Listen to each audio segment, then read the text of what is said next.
आज बहुजन Republican socialist party के विदर्भ सचिव माननीय DS मेश्राम सर ने हंगामा न्यूज चैनल के कार्यालय को भेंट दी। इस निमित्त से चर्चा करेंगे।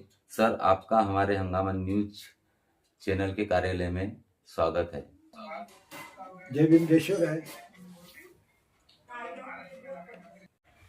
सर, अभी महाराष्ट्र विधानसभा चुनाव की हवा बहुत तेजी से चल रही है, इसके बारे में आप क्या कहना चाहेंगे? भीम, जय शिवराय। सबसे पहले मैं हंगामा न्यूज चैनल का धन्यवाद व्यक्त करना चाहूँगा। और अभी जो आपने सवाल किए कि महाराष्ट्र में विधानसभा के हवा जोरों से चल रही है, तो उस दृष्टि से देखा जाए तो गोंदिया जिले में, वैसे तो पूरे महाराष्ट्र में BRSP अपने चुनाव लड़ रही है, लेकिन गोंदिया जिले में तिरोड़ा और आमगांव विधानसभा में बहुजन रिपब्लिकन सोशलिस्ट पार्टी ने अपने उम्मीदवार खड़े किए हैं। और अभी तिरोड़ा विधानसभा क्षेत्र में जो हमारे राजेश जी आंबेडारे चुनाव लड़ रहे हैं सिटी सिंबल पर, तो आप लोगों को पता होगा कि 1994 में जब महाराष्ट्र में राका कांग्रेस की सरकार थी, तो उस समय ग्वारी समाज के 114 लोगों की हत्या की गई। तो इतना बड़ा धोखा ग्वारी समाज के साथ राका कांग्रेस ने किया है। साथ ही साथ जब 2018 में हाईकोर्ट के नागपुर बेंच ने ग्वारी समाज को आदिवासी दर्जा दिलाने का जो निर्णय दिया था, उसके खिलाफ उस समय की जो देवेंद्र फडणवीस और शिवसेना की सरकार थी, वो देवेंद्र फडणवीस की सरकार के कुछ लोग सुप्रीम कोर्ट में गए आदिवासी ग्वारी समाज के खिलाफ, और फिर सुप्रीम कोर्ट का निर्णय ग्वारी समाज के खिलाफ आया।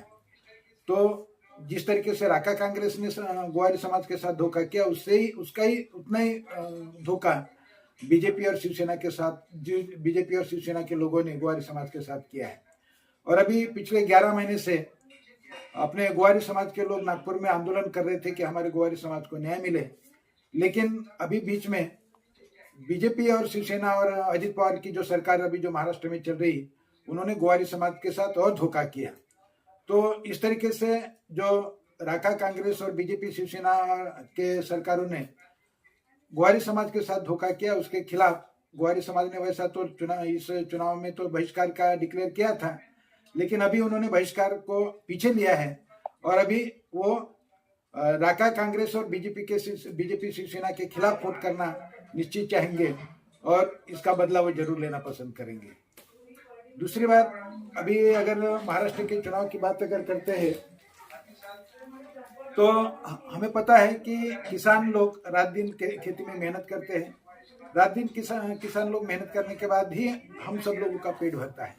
और इतनी मेहनत करने वाले लोगों को अगर उनके उत्पादन किया हुआ अनाज का अगर सही भाव अगर ना मिले, मतलब उनको MSP अगर ना मिले, तो उनके साथ बहुत बड़ा धोखा है।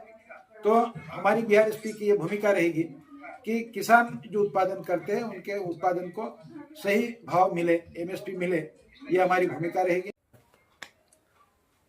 सर, हमारे बड़े नेता जो फुले शाहू आंबेडकर की बड़ी बड़ी बातें तो करते हैं, मगर एक साथ क्यों नहीं आते? अभी महाराष्ट्र के शिंदे फडणवीस सरकार ने महाराष्ट्र में SC/ST का क्लासिफिकेशन और क्रीमिलेयर लगाने के बारे में कमीशन बनाया। तो इस क्लासिफिकेशन को और क्रीमिलेयर को अगर SC/ST के बारे में रोकना अगर है, तो ये विधानसभा के चुनाव के माध्यम से ही इस बात को रोका जा सकता है। तो विधानसभा में अगर हमारे लायक प्रतिनिधि अगर चुन के जाते हैं, तो ये लायक प्रतिनिधि फिर सरकार किसी की भी हो, उसके ऊपर दबाव बना के SC/ST के क्लासिफिकेशन और क्रीमिलेयर को रोक सकते हैं। लेकिन ये लायक प्रतिनिधि कब जाएंगे? अगर हमारे नेता एक साथ आके चुनाव अगर लड़ते हैं, तो अगर हमारे नेता एक साथ आके चुनाव लड़ते हैं तो ही हमारे लायक प्रतिनिधि चुन के जा सकते हैं। और अगर हमारे फुले शाहू आंबेडकर विचारधारा का नाम लेने वाली पार्टी अगर अलग अलग चुनाव लड़ते हैं, तो मुझे नहीं लगता कोई एक भी लायक आदमी विधानसभा में महाराष्ट्र के चुन के जा सकता है।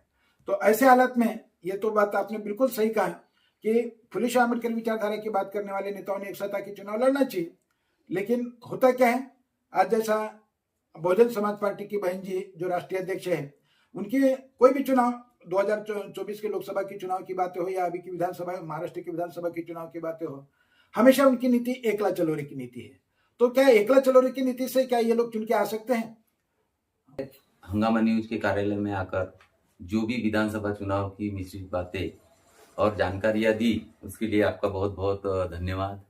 और हमारा हंगामा न्यूज के जो भी हमारे जो टीम वाले हैं उनके तरफ से भी शुक्रिया, धन्यवाद।